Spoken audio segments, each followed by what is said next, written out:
Hello everyone, it's Miss Haley. I'm just going to be talking about ways that you could do a DIY beanbag set, ring toss set, and bowling set if you don't have the means to go out and buy a brand new set, or you just don't feel like going out, or this just seems like a fun activity for you.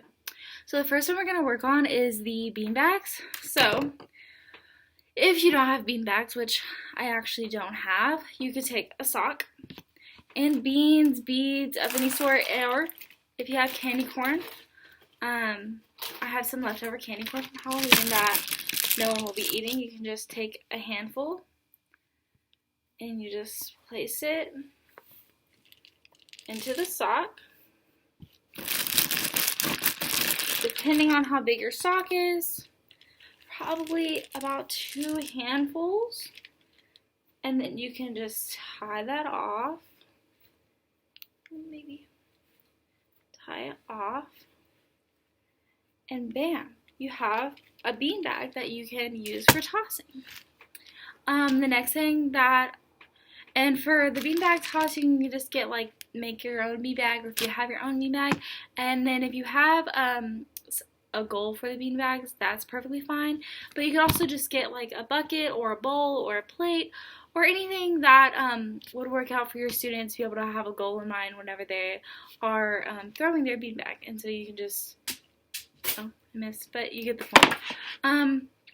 The next one we're going to have is for the ring toss, and I personally don't have a ring toss, so what I'm going to be using is for the stand, I have a paper towel holder that had paper towels on it, but we are out of them obviously, so you could just take this and a plate, and you can get some glue, or if you have tape, just, place it on the side right here. Just tape it down, just so it's a little sturdy.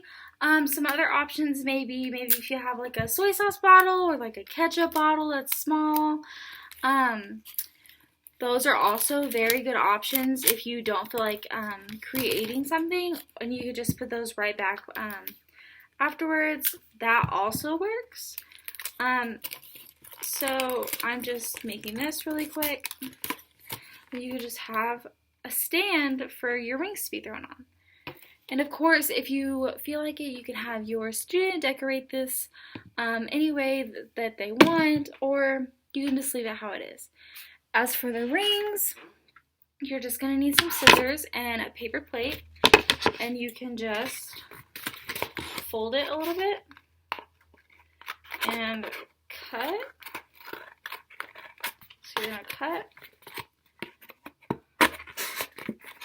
I'm going to cut out the center of this. Sometimes easier if you cut it kind of in an X so that you can get to all the pieces. Of course, it doesn't have to be perfect. Just something your student can use as a ring for the ring toss if you happen to not have the resource of a plastic ring toss. Of course, if you do, feel free to use them. So this is not the best, but you could just use this with a little hole in the middle.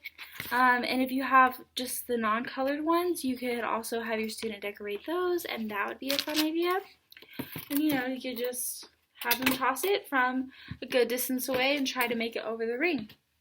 And last but not least, of course, for the bowling, it doesn't have to be anything special or anything big. Honestly, you could just get just regular cups, that you get at the dollar store, and you just line those up if you don't have your own mini bowling set or something like that.